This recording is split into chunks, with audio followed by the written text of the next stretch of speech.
तो यूक्रेन में जारी है रूस का ऑपरेशन 450 और इसी के साथ आज हमले के 19 दिन बीत चुके हैं। रूस की फौज लगातार वार कर रही है, यूक्रेन पर कब्जा करने की कोशिश कर रही है, लेकिन ये तभी मुमकिन हो पाएगा जब वो कीव तक पहुंच जाएंगे।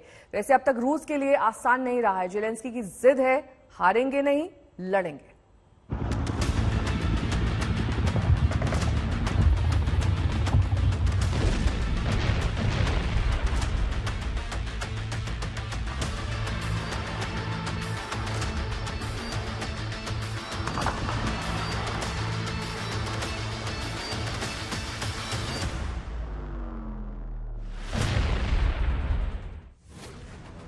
वक्त अपनी रफ्तार से गुजरता जा रहा है और हर गुजरते पल में यूक्रेन तबाही की नई तस्वीर देख रहा है।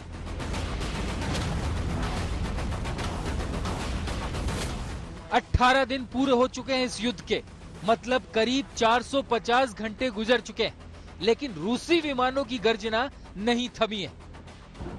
आसमान से बरसते गोलों के धमाके बंद नहीं हो रहे हैं। पुतिन की सेना के tank, rocket, missile minute minute पर यूक्रेन का सीना छलनी कर रहे हैं। रूसी फौज की अत्याधुनिक हथियारों से निकलती बेकाबू गोलियां खत्म नहीं हो रही हैं। यूक्रेन के अलग अलग शहरों में इमारतें जमींदोज हो रही हैं। सरकारी ठिकाने रूसी टैंकों का टारगेट हो रहे हैं। स्कूल, अस्पताल, सब कुछ उस बर्बादी की जद में है जहां बम गिरे हैं। विनाशकारी हथियारों ने ऐसा कहर भरपाया है कि खूबसूरत यूक्रेन के शहर पहचान नहीं आ रहे हैं। यूक्रेन अब बेबस है, वहां बेबसी के आंसू हैं। यूक्रेनी लोगों में रूस के खिलाफ गुस्सा है। ये उसी खेरसेन की तस्वीर है जिसे रूस के विमानों ने बमबारी कर मानो मलबे के ढेर में बदलने की कसम खा ली हो। कीव की किलेबंदी में रूसी फौज ने भी जान लगा दी है, लेकिन उन्हें अब तक कामयाबी नहीं मिली है। कामयाबी कब तक मिलेगी ये ठीक ठीक कहा भी नहीं जा सकता है, क्योंकि यूक्रेन की सेना ने भी कीव को घेर रखा है। Говорив також із Шарлем Мішелем, президентом Європейської ради, про нашу європейську перспективу, яка стає реальністю. Тепер щодо переговорів з Російською Федерацією. Щоденно у відеоформаті говорять представники наших делегацій наших країн. У нашої делегації завдання чітке – зробити усе, щоб відбулася зустріч президентів, зустріч, яку, я впевнений, очікують люди. Зрозуміло, що це складна історія, тяжкий шлях, але шлях потрібний. І наша мета, щоб у цій боротьбі, у цій переговорній, складній роботі Україна отримала необхідний результат. Необхідний для нас, для миру, для безпеки.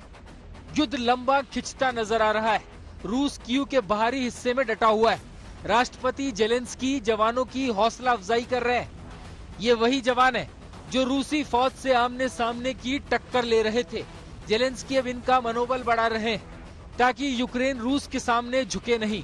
फिर ये जवान उठ खड़े हों और हथियार से लैस होकर रूस का मुंह तोड़ जवाब दे सके। Добрий день, бажаю здоров'я.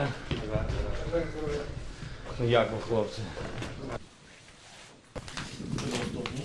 Подасть міну? Міну. Чим можемо допомогти? Да.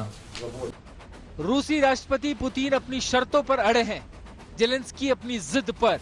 यूक्रेन के हित में जेलेंस्की ने कई बार रूस से युद्ध रोकने और बातचीत करने की अपील की है, लेकिन अब तक कोई सुलह का रास्ता नजर नहीं आ रहा है।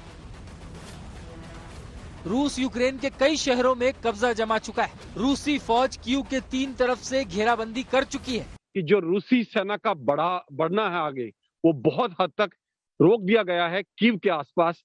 और पिछले 4 दिन में इरपिन के अंदर रूसी फौज सिर्फ 2 किलोमीटर आगे बढ़ पाई है और अभी कीव 18 किलोमीटर दूर है वहां से।